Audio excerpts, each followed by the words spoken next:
کا لاکھ لاکھ شکر و احسان کہ اللہ جل شانہ نے ہمیں ایمان کی دولت سے نوازا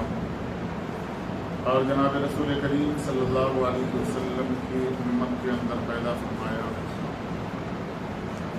اور نبی کریم صلی اللہ علیہ وسلم کا لاکھ لاکھ شکر و احسان کہ آپ صلی اللہ علیہ وسلم نے دین کی باتوں کو ہم تک پہنچایا۔ سورہ زلزال کی تفسیر گزشتہ 4 جمعے سے مختصر طور پر آپ کے سامنے پیش کی گئی کہ اللہ تبارک و تعالی نے سورت کے اندر قیامت کے منظر کو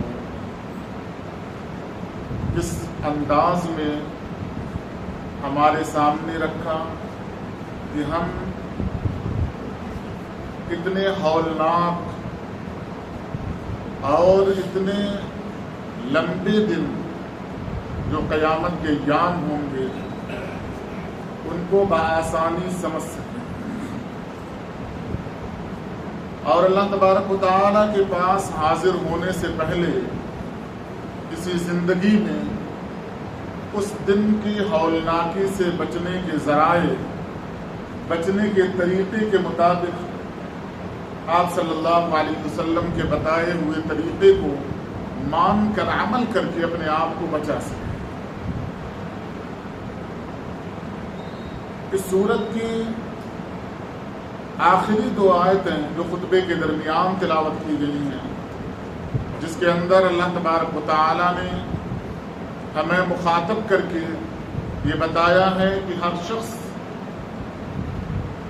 قیامت کے دن جب حاضر ہوگا، اگر اس نے دنیا کے اندر کوئی نیکی کی ہوگی وہ اس نیکی کو اپنے سامنے دیکھ لے گا، اور اگر دنیا کے اندر اس نے کوئی برا کام کیا ہوگا، کوئی برائی کی ہوگی، تو اس برائی کو بھی اپنے سامنے پائے گا، اس برائی کو بھی وہ دیکھ لے گا۔ نامہ اعمال میں لکھی ہوئی شکل کے اندر یا ان اعمال کی وجہ سے جو اسے جزا یا سزا ملنے والی ہے اس بدلے کی شکل میں۔ اس صورت کے ضمن میں قیامت کے جو منظر کو پیش کیا گیا تھا حدیث کے اعتبار سے، اس کے اندر کچھ ایسے اشخاص کا تذکرہ کیا گیا تھا، ایسے جماعتوں یا ایسے لوگوں کا تذکرہ کیا گیا تھا جو حساب و کتاب سے پہلے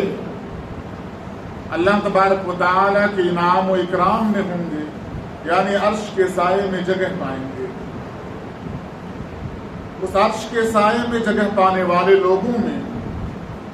ایک وہ شخص بھی ہوگا جو اللہ کے راستے میں سیدھے ہاتھ سے خرچ کرے، بائیں ہاتھ کو خبر بھی نہ ہو۔ یہ صفت جس بندے کے اندر ہوگی یا یہ صفت جس جماعت کے اندر ہوگی، کل قیامت کے دن اللہ تبارک و تعالی اس بندے کو یا اس جماعت کو عرش کے سائے میں جگہ دیں گے۔ اللہ تبارک و تعالی نے دنیا کے اندر جتنے بھی انسان بنائے، ان انسانوں کے اندر 2 صفتیں مجموعی طور پر ہر بندے کے اندر پائی جاتی ہیں، ایک ہے مال سے محبت، دوسرے ہیں اولاد سے محبت، اور دونوں ایسی چیزیں ہیں کہ بندہ اگر اسے مل جائے تو چھپانا نہیں چاہتا۔ اگر کسی کو اولاد نہ ہو وہ اولاد کا تذکرہ نہیں کرتا، نہ تذکرہ سننا چاہتا، کیونکہ اسے عار محسوس ہوتی ہے، اسے شرم محسوس ہوتی ہے کہ میں یہ کہوں کہ مجھے اولاد نہیں ہے۔ اسی طریقے سے اگر مال بندے کے اندر آ جائے تو وہ مال یا مالداری کو چھپانا نہیں چاہتا، وہ کسی نہ کسی طریقے سے وہ بتا دینا چاہتا ہے، چاہے اپنے لہجے کو تبدیل کر کے، چاہے گھر بڑا بنا کر کے، چاہے عیش و عشرت کی زندگی گزار کر کے، کسی بھی حال میں ہو وہ مال کو بتانا چاہتا ہے۔ یہ انسانی فطرت ہے۔ اللہ تبارک و تعالی نے جناب محمد رسول اللہ صلی اللہ علیہ وسلم کے ذریعے سے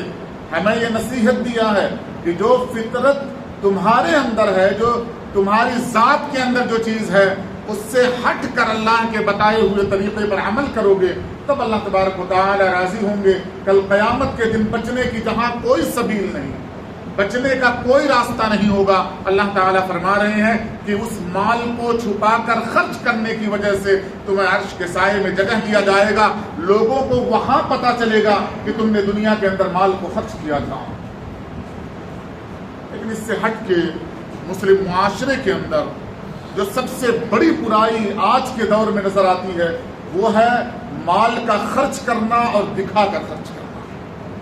آپ دنیا کا سروے کر لیں یا تاریخی اعتبار سے دنیا کا مطالعہ کریں، دنیا کو پڑھیں، دنیا کو دیکھیں،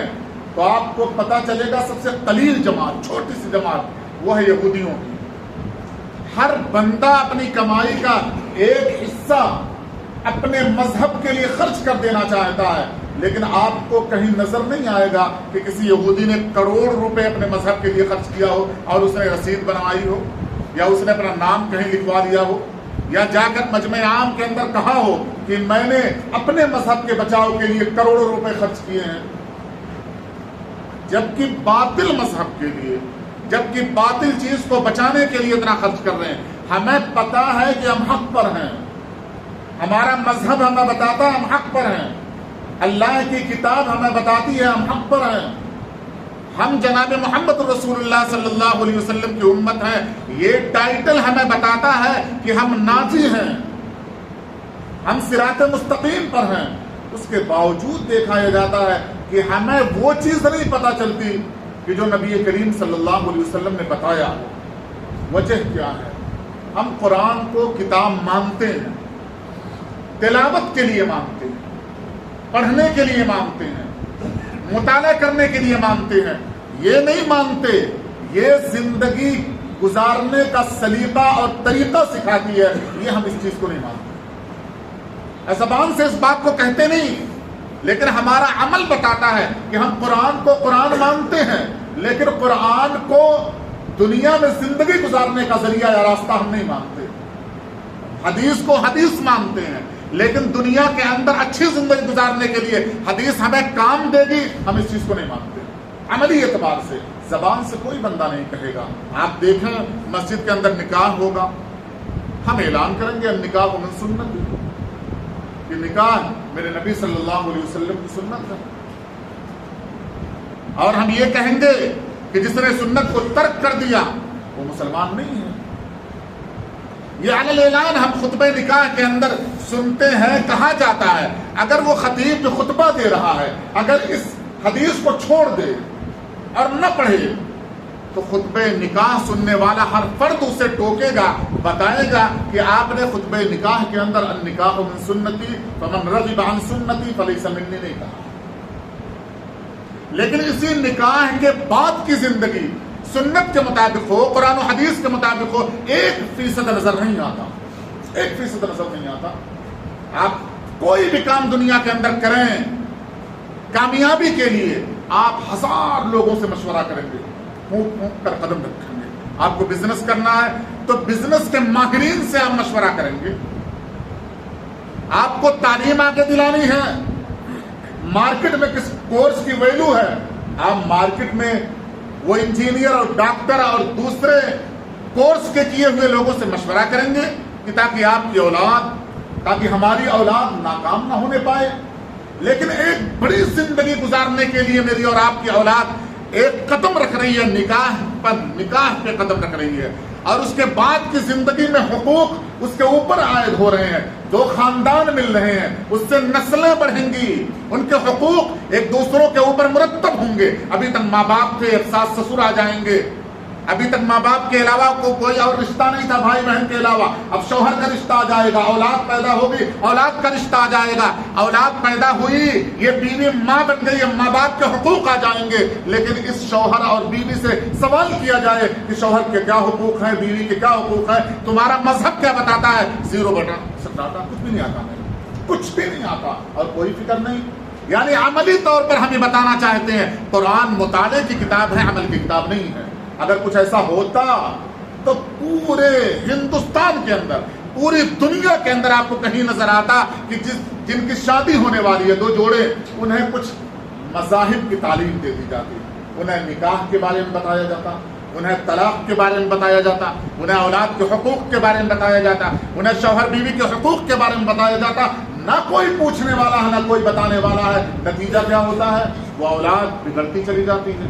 بیٹا بگڑتا چلا جاتا ہے، بہو بگڑتی چلی جاتی ہے، بیٹی بگڑتے چلے جاتے ہیں. یعنی قرآن پر عمل کرنا مقصود نہیں ہے. ہم قرآن کو عمل کی کتاب نہیں مانتے. کیسے پتا چلے گا یہ عمل کی کتاب ہے؟ آپ کہیں بھی جائیں، آپ کہیں بھی جائیں، کسی بھی کام کے لیے جائیں، آپ قرآن کریم کو اٹھائیں، اس سے سوال کریں کہ قرآن میں اس کام کے لیے جا رہا ہوں، میری رہنمائی کرو. قرآن برملا آپ کی رہنمائی کرے گا. کوئی ایسا مشورہ قرآن دینے والا نہیں ہے جس مشورے میں آپ کو کسی اور مشیر کی ضرورت پڑے. واضح انداز میں قرآن اعلان کرتا ہے. سمجھنے کے لیے جو فقہ ہوتا ہے، مسائل کی گہرائی ہوتی ہے، وہ اللہ تبارک و تعالیٰ نے ضروری قرار نہیں دیا ہے، لیکن اس کے علاوہ تو ساری چیزیں ضروری قرار دی ہیں. ہم نے انگریز کے اس دنیا اس ہندوستان میں آنے کے بعد علم کا جو بٹوارا کیا، اس سے ہم نے 2 چیزیں الگ سے الگ کر دی، ایک دوسرے سے الگ کر دیا. ایک کہا جو شرعی علوم حاصل کرے گا وہ عالم ہے، وہ دینی علوم کا حاصل کرنے والا ہے، یعنی دین کا سارا ٹھیکرا، سارا کام اس کے ذمہ ہے. اور جس نے قرآن و حدیث کے علم کو چھوڑ کر کوئی اور علم حاصل کر لیا، جسے دنیا کے اندر دنیاوی علوم اب کہا جا رہا ہے، وہ قرآن کی طرف نہیں آئے گا، وہ ادھر چلا جائے گا. نتیجہ کیا نکلتا ہے؟ مسائل میرے پاس ہیں، بزنس آپ کر رہے ہیں، میں جانتا ہوں بزنس کا اصول، لیکن بزنس آپ کرتے ہیں، آپ کو بزنس کے اصول کا پتہ ہی نہیں ہے. آپ نوکری کر رہے ہیں، نوکری کے مسائل ایک عالم جانتا ہے، آپ نہیں جانتے. آپ نوکری کر رہے ہیں، حلال ہوگا حرام ہوگا، کام کیسے کیا جائے گا یہ مجھے پتا ہے، اور کام آپ کر رہے ہیں. کیوں؟ آپ کے دماغ کے اندر یہ بات بیٹھا دی گئی ہے کہ آپ انجینئر بن رہے ہیں، آپ ڈاکٹر بن رہے ہیں، قرآن سے آپ کا کوئی مطلب نہیں ہونا چاہیے. آج دیکھ لیں، کسی ایک بندے کو کھڑا کر کے وہ سوال کریں جس نے اچھی زندگی گزاری ہو، قرآن کے مطابق زندگی آپ کو نظر آ رہی ہو، گزاری ہو، اس سے سوال کریں آپ نے اپنے بیٹے کا نکاح کیا، آپ کو قرآن پڑھنا آتا ہے، آپ کو قرآن سمجھنا آتا ہے، آپ قرآن کے تمام مفاہیم کو جانتے ہیں، مطلب کو جانتے ہیں، پیغامات کو جانتے ہیں. آپ بتائیں آپ کی بیٹی کے نکاح میں آپ نے اپنی بیٹی کو نکاح اور طلاق اور زوجین کے حقوق کے مسائل بتائے؟ کوئی نہیں بتاتا، کیونکہ وہ پڑھ رہا پھر بھی اسے پتہ نہیں چل رہا ہے کہ یہ بتانا بھی چاہیے. یہ جو بتایا جا رہا ہے، جو مساجد کے اندر دروس قرآن یا قرآن بتایا جا رہا ہے، پڑھایا جا رہا ہے، سمجھایا جا رہا ہے، مقصد یہ نہیں ہے بتانا ہے کہ مجھے قرآن آتا ہے. آپ کو قرآن آ جائے، آپ قرآن سمجھنے لگیں، اپنی زندگی میں اتارنے لگیں، عمل کرنے لگیں، اس کے مطابق زندگی گزارنے لگیں، یہ مقصد ہے، اس کے علاوہ کوئی مقصد نہیں ہے. اللہ تبارک و تعالیٰ فرما رہے ہیں فَمَن يَعْمَلْ مِثْقَالَ ذَرَّةٍ خَيْرًا يَرَهُ. جو بھی نیک کام آپ نے خیر کا کام کیا ہوگا وہ آپ اسے دیکھیں گے. دائیں ہاتھ سے خرچ کیا ہو، بائیں ہاتھ کو خبر نہ ہو، گفتگو اس پر ہو رہی ہے. مالدار جس کے پاس بھی پیسہ 10 روپے، وہ 10 روپے کا مالک ہے، یعنی 10 روپے کے اعتبار سے وہ مالدار ہے، مال کا رکھنے والا ہے. وہ اگر اللہ کے راستے میں 1 روپے خرچ کر رہا ہے، اس 1 روپے کی حیثیت اس کے نیت کے اعتبار سے اللہ سبحانہ و تعالیٰ کے پاس ہوگی. لیکن وہ اللہ کے راستے میں خرچ کرتے وقت کیا نیت کر رہا ہے، یہ اللہ تبارک و تعالیٰ فرما رہے ہیں اگر اس نے خیر کیا ہے 1 روپے جس کی کوئی حیثیت اس زمانے میں نہیں ہے، ذرتن اگر ذرے کے برابر بھی ہے، اگر خیر کی نیت سے کیا ہے، اللہ تعالیٰ فرما رہے ہیں کل قیامت کے دن اسے دیکھے گا. اور جب وہ دیکھے گا پورا مجمع جو میدان حشر میں کھڑے ہوئے لوگ رہیں گے، وہ لوگ بھی دیکھیں گے کہ اس نے کوئی خیر کا کام کیا ہوگا. حدیث کے اندر آتا ہے اللہ کے نبی صلی اللہ علیہ وسلم نے فرمایا، اس آیت کے ضمن میں مفسرین نے تشریح کی ہے کہ جب بھی دل کے اندر کوئی جذبہ پیدا ہو، خیال پیدا ہو، کوئی سوچ آئے، تو یہ نہیں سوچنا یہ خیال میرے اپنے دل کا ہے، نہیں، یہ خیال اللہ نے دیا ہے. دل کا مالک ہے، حدیث کے اندر آتا ہے اللہ نے فرمایا دونوں انگلیوں کے درمیان بندے کے قلوب ہیں، دل ہیں، دونوں انگلیوں کے درمیان، جب میں چاہتا ہوں دل کو پھرا دیتا ہوں، جب چاہتا ہوں اس طرف کر دیتا ہوں۔ یعنی پورا کھیل اللہ سبحانہ و تعالیٰ کا ہے۔ اگر دل کے اندر ایک خیال پیدا ہوا کہ مجھے فلاں بندے کے اوپر خرچ کرنا چاہیے، اللہ کے نبی صلی اللہ علیہ وسلم نے فرمایا کر گزرو، کر گزرو۔ کیوں؟ اگر تم نے فوراً عمل نہیں کیا تو یہ جو خیر کا داعیہ پیدا ہوا تھا، جو خیر کا جذبہ پیدا ہوا تھا، اس کو کوئی لے لے گا، اس کو کوئی چرا لے گا۔ جیسے ہم مال کماتے ہیں، ہم کسی آفس میں جاب کر رہے ہیں، کسی کے گھر نوکری کر رہے ہیں، ہمیں سیلری ملی، ہمیں تنخواہ ملی، تنخواہ کا مل جانا، اپنی جیب کے اندر رکھ لینا، یہ صرف ذمہ داری نہیں ہے بندے کی کمانے کے بعد، ذمہ داری ہے کمانے والے کی کہ وہاں سے اس نے پیسہ لیا، وہ پیسہ اپنے گھر تک بحفاظت لے کر آئے تاکہ گھر والوں کی ضروریات پوری ہو۔ اللہ کے نبی صلی اللہ علیہ وسلم نے فرمایا نیکی کا کما لینا یہ کمال نہیں ہے بلکہ نیکی کو بچا لینا۔ جیسے انسان کمانے کے بعد اپنے روپے پیسے کو اپنی جیب میں رکھ کر مطمئن محفوظ نہیں ہو جاتا ہے بلکہ گھر تک بحفاظت لے کر آتا ہے اور پھر آ کر مطمئن ہوتا ہے کہ جو میں نے کمایا تھا، جیب میں رکھا تھا، بحفاظت اس مال کو میں لے کر آیا ہوں۔ اللہ کے نبی نے فرمایا کہ جب نیکی کا داعیہ پیدا ہو، نیکی کر لو تو اس نیکی کو جو تم نے کمایا ہے کل قیامت کے دن تک کے لیے محفوظ رکھو کہ کوئی اچک نہ لے جائے، کوئی چور چوری نہ کر لے جائے، کوئی ڈاکو ڈاکہ نہ لے جائے۔ یہی ہوتا ہے کہ دل کے اندر خیال پیدا ہوا کہ میں کچھ خرچ کروں گا، میں سوچتا ہوں کروں گا، میرے جیب میں پیسہ ہے، میں سوچ رہا ہوں کروں گا، ایک سیکنڈ کی بات تھی، میں جیب میں ہاتھ ڈالتا اسے دے دیتا، ہو گیا۔ لیکن میں نے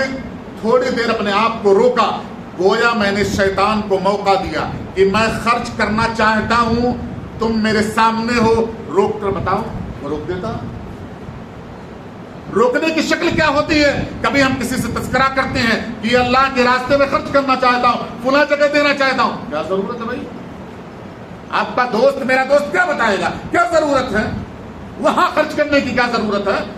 وہ شیطان ہے جو آپ کے مال کو اچکنا چاہتا ہے، آپ کے مال کو ہڑپ کر لینا چاہتا ہے۔ آپ ایسے لوگوں سے بچ بچا کر زندگی گزاریں۔ اللہ کے نبی صلی اللہ علیہ وسلم نے فرمایا جب نیکی کا خیال پیدا ہوا دل کے اندر، آپ اس نیکی کو کر گزریں، چاہے چھوٹی سے چھوٹی نیکی ہو، نہ معلوم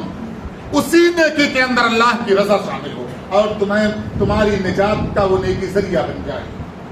چھوٹی سے چھوٹی نیکی کی مثال دی۔ اب چھوٹی سے چھوٹی نیکی کیا ہو سکتی ہے؟ اللہ کے نبی صلی اللہ علیہ وسلم نے نیکیوں کی لمبی لسٹ بتائی، فہرست بتائی، کہا کسی سے مسکرا کر ملاقات کر لینا نیکی ہے، کہا کسی سے مسکرا کر ہم کلامی کر لینا نیکی ہے، اور ایک دم آسان طریقہ بتا دیا، کہا بیوی کو ایک لقمہ محبت سے کھلا دینا صدقہ ہے۔ صدقہ کسے کہا جاتا ہے؟ اللہ کے نبی صلی اللہ علیہ وسلم نے فرمایا جو اللہ کے غصے کو ختم کر دے اسے صدقہ کہا جاتا ہے۔ صدقہ کہا جاتا ہے جو اللہ کے غضب کو ختم کر دے، جو اللہ کے غصے کو ختم کر دے، جو جہنم کی آگ کو ٹھنڈا کر دے ہمارے لیے، اسے صدقہ کہا جاتا ہے۔ آپ صلی اللہ علیہ وسلم سے ایک صحابی نے پوچھا میرے پاس ایک دینار ہے، ایک روپے ہے، ایک سکہ ہے، میں اسے خرچ کرنا چاہتا ہوں، کہاں خرچ کروں؟ اللہ کے نبی صلی اللہ علیہ وسلم نے فرمایا جہاد میں خرچ کر دو۔ کہاں خرچ کر چکا؟ سارے راستے آپ صلی اللہ علیہ وسلم نے بتا دیے، خرچ کرنے کے جتنے ذرائع ہو سکتے ہیں اس نے بتایا، یہاں بھی خرچ کر دیا، یہاں بھی خرچ کر دیا۔ کہا ایک روپے اور بچے ہیں، کہا اپنی اولاد پر خرچ کرو، جتنے ذرائع، جتنی چیزیں خرچ کرنے کی ہیں، جتنے راستے خرچ کرنے کے لیے ہیں، ان راستوں، ان کے ثواب سے بدرجہ بہتر ہے اپنے بیوی بچوں پر وہ روپے خرچ کر دیا جاتا ہے۔ کتنا رب راضی ہونے والا ہے، آسان طریقے سے راضی ہونے والا ہے، ہمیں پتہ تک نہیں چلتا۔ ہم بخیل ہو جاتے ہیں اپنی اولاد کے لیے، اپنے بیوی کے لیے، اپنے ماں باپ کے لیے، اپنے رشتہ داروں کے لیے۔ آپ صلی اللہ علیہ وسلم نے فرمایا سب سے بہتر دینار، سب سے بہتر پیسہ تمہارا وہ ہے خرچ کرنے کے اعتبار سے جو تمہارے اہل و عیال پر خرچ ہو، تو تمہارے بیوی بچوں پر خرچ ہو۔ کہا تم جا کر مدینہ کے اندر، مکہ کے اندر طواف کرو گے، خانہ کعبہ کا 1 مہینے میں حج کرو گے، سارے ارکان کی ادائیگی کرو گے، اگر تمہارے ماں باپ زندہ ہے محبت سے ایک نگاہ ڈالو، تمہیں وہ ثواب مل جائے گا۔ کہا چلتے ہوئے راستے پر اگر کہیں کانٹا پڑا ہوا ہے، کہیں پتھر کا ٹکڑا پڑا ہوا ہے، پھسلنے کی کوئی چیز پڑی ہوئی ہے، تم نے اسے اٹھایا، راستے سے راستے کے بازو میں رکھ دیا اس واسطے کہ اللہ سبحانہ و تعالیٰ نے فرمایا ہے یہ نیک کام ہے، فرمایا یہی تمہارے اعمال میں، یہی تمہارے نجات کا ذریعہ بن جانے والا۔ نیکی بڑی آسان آپ صلی اللہ علیہ وسلم نے فرمائی، اور فرمایا کہ نیکی کو حقیر مت سمجھنا، نیکی کو حقیر مت سمجھنا۔ اسی واسطے فرمایا کہ جب جماعت میں شامل ہو، نماز میں یا کہیں کثیر تعداد جہاں لوگ کھڑے ہوں، کوئی ایسا کام کر کے نہ جانا جس کام کی وجہ سے تمہارے بازو میں کھڑے ہوئے شخص کو تکلیف ہو۔ فرمایا جمعہ کا دن ہو، کچی پیاز نہیں کھانا، لہسن نہیں کھانا، مولی نہیں کھا لینا، ڈکار لے رہے ہیں اور دوسروں کو تکلیف۔ فرمایا کوئی ایسا کام نہ کرو جس سے کسی کو تکلیف ہو۔ اگر تم نے کوئی ایسا کام کیا جس سے کسی کو تکلیف ہوئی، انجانے میں تکلیف ہو گئی، لہسن کھا لیا تھا، اس کی بدبو کو کسی نے سونگا، محسوس کیا، اس سے ناگوار گزرا، آپ صلی اللہ علیہ وسلم نے فرمایا یہ ناگواری تمہارے جہنم میں لے جانے کا سبب بن سکتا ہے۔ آج آپ مسلم معاشرے کو اٹھا کر دیکھ لیں، جتنی گندگی ملے گی ہمارے تعلق میں ملے گی، ہمارے بستیوں میں ملے گی، کچرا جتنا ملے گا ہمارے بستی میں ملے گا، آپ کی بستی میں ملے گا، راستوں کو تنگ کر دینا ہماری آپ کی بستی میں ملے گا، تکلیف دینے والے سارے کام ہماری بستی میں ملیں گے، آپ کی بستی میں ملیں گے۔ کیوں؟ ہمیں قرآن مطالعے کے لیے سمجھ میں آتا ہے، پڑھنے کے لیے سمجھ میں آتا ہے، ہم کسی قرہ کی قرت کو سنیں گے اور کان اچھا محسوس کرے گا، دل خوش ہو جائے گا، کیا اللہ تبارک و تعالیٰ نے بتایا، ہمیں اس سے کیا پرواہ نہیں، ہمیں اس سے کوئی مطلب نہیں۔ ہماری اولاد بگڑتی چلی جائے، ہم بگڑتے چلے جائیں، معاشرہ کہیں جا رہا چلا جائے، ہمیں اس کی کوئی فکر نہیں۔ اللہ تبارک و تعالیٰ نے فرمایا وَمَن يَعْمَلْ مِثْقَالَ ذَرَّةٍ شَرًّا يَرَهُ، اگر کسی نے ذرہ برابر کوئی برائی کا کام کیا ہوگا، ذرہ برابر، وہ برائی اسے قیامت کے دن دیکھنا ہوگا۔ یہ برائی کا طریقہ جو ہے بڑا نرالا طریقہ ہے۔ ہم نے کسی کو دیکھ کر مسکرا دیا، اس مسکراہٹ کے پیچھے کیا ہے، اس پر سزا ملنے والی ہے۔ ہم مسکرا رہے ہیں لیکن اس مسکراہٹ کے پیچھے دل نے جو پلاننگ کیا تھا وہ ہے شر، وہ ہے شر یا وہ ہے خیر۔ چہرے سے ظاہر نہیں ہو رہا ہے، میں نے کسی کو دیکھا پھسل گیا، میں نے مسکرا دیا، اس بیچارے کو پتہ تک نہیں ہے کہ اس نے کیوں مسکرایا تھا، مجھے دیکھ کر، میری اچھائی کو دیکھ کر مسکرایا، میری برائی کو دیکھ کر مسکرایا، دل نے خیال پکایا تھا کہ بہت تن تن کر چل رہا تھا، اچھے کپڑے پہن کر چل رہا تھا، دیکھو پھسل گیا، دل نے ایک ارادہ ظاہر کیا۔ اللہ کے نبی صلی اللہ علیہ وسلم نے فرمایا اسی دل کے ارادے کی بنیاد پر اللہ تبارک و تعالیٰ فیصلہ کریں گے۔ اللہ کے نبی، آخری حدیث، اس کے بعد بات کو ختم کروں گا، اللہ کے نبی صلی اللہ علیہ وسلم نے فرمایا منافق کی 4 علامتیں ہیں، 4 علامتیں ہیں، جھوٹ بولے، گالی دے، امانت رکھی جائے، خیانت کرے، یہ منافقین کی علامت ہے۔ پھر اس حدیث کے اندر آپ صلی اللہ علیہ وسلم نے فرمایا چاہے وہ نماز پڑھتا ہو، فرمایا منافق ہے، چاہے وہ نماز پڑھتا ہو، چاہے وہ روزہ رکھتا ہو، چاہے وہ اپنے خیال کے اعتبار سے اپنے آپ کو مسلمان سمجھتا ہو، لیکن ہے منافق۔ یعنی اعمال ہمارے نہیں بتا سکتے ہیں کہ ہم منافق ہیں یا نہیں ہیں۔ نماز کا پڑھا جانے والا، نماز کا پڑھنے والا، ہمیں تصور کرتے ہیں اس سے نیک بندہ ہمیں نہیں ملنے والا ہوگا،